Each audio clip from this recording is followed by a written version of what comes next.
There was once a guy living in our neighborhood named Jimmy. He got picked on a lot for being a confident and funny guy.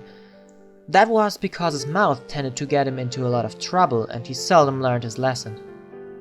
He was just very content with who he was and refused to change it. When people asked him why he let them wail on him for this blunt comedy and wisecracks, he'd smirk and say, "Honesty is the best policy. At least they're not hiding anything from me, and neither I am from them." One of the kids he undoubtedly pissed off with a rather crude MILF joke was something of a psychopath with a sadistic streak who didn't take kindly to the insult. So he rounded up the other guys who didn't like Jimmy, and they cornered him after school in the science room. "Your mouth got you into this. I want you to remember that," Brett the ringleader told him as he looked into Jimmy's terrified eyes. They grabbed some formic acid stored in the lab and threw it in his face. Stood around, watching him scream in agony as it ate through his flesh just before sniggering and running out, pretending to be concerned and wanting help for him. When the paramedics arrived and were attended to Jimmy, who was no longer able to scream, the principal asked the boys if they knew what happened. Their leader Brett explained they were walking past when they saw Jimmy skulking around in the lab room, and by the time they got in there, he was already in that state. The other members joined in and backed Brett up with other fake details as Jimmy tried to protest in silent agony.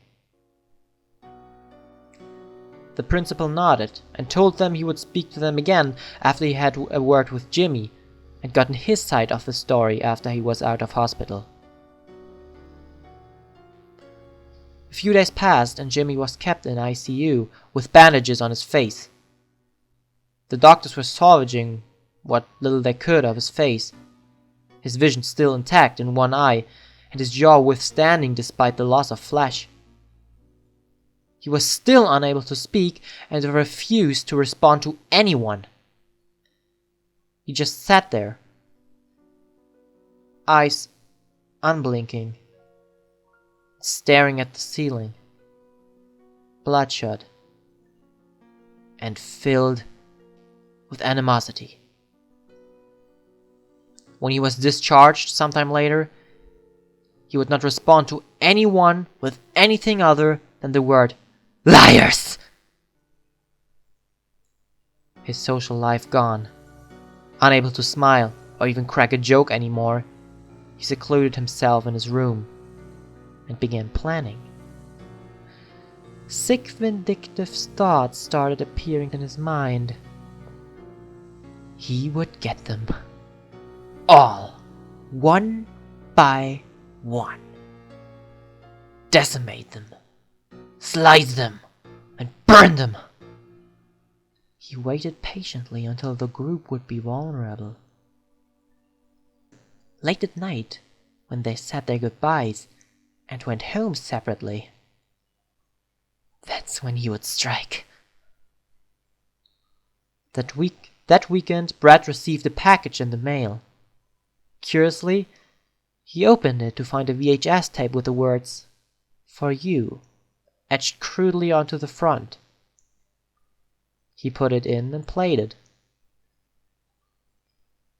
It was a crudely recorded home video by an unknown cameraman who didn't speak at all for the duration of the film.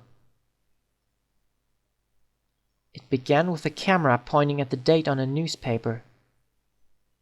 It was yesterday. As he zoomed out, you could see it was a basement. A single flickering light bulb hanging above and casting an uncomfortable scene. By the time he'd completely zoomed out, it was apparent that this was no normal video. In front of the cameraman and on his hands and knees was one of Brett's friends. He was naked, a dirty blindfold around his face and a crude gag in his mouth. He was covered in blood. Horrific burns, lacerated wounds.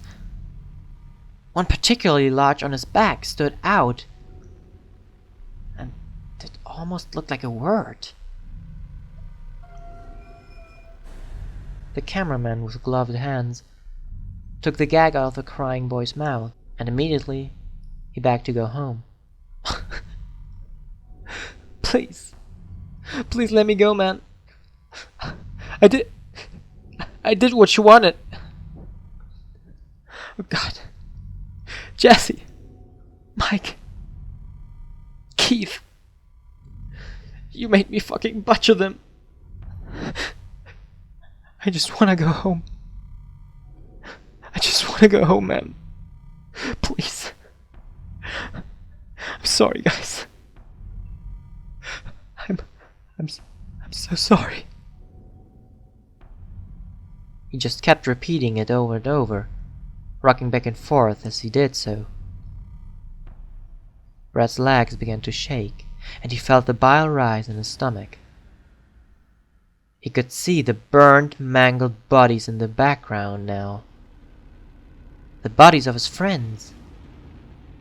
And all of them have markings on their body in deep and large cuts. The cameraman reached out for the boy's chin and lifted it up, encouraging him to stand. He did so obediently as he was slowly led to a door off-screen.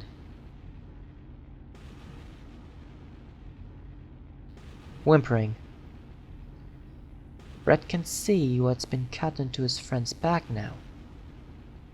It is the word liar. The camera cuts out temporarily. When it restarts again, they're no longer inside.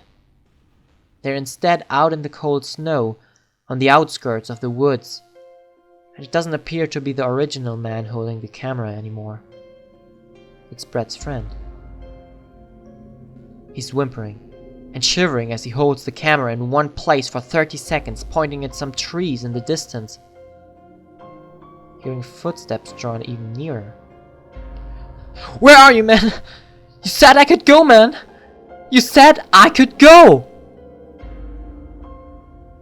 The boy is screaming and crying, frightened out of his mind as the sound of crunching snow draws near from seemingly every angle.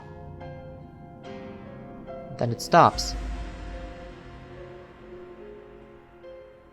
He turns around to see the mangled face of Jimmy. A horrifying howl blazed through the speakers, and the word liars appears before the tape abruptly ends.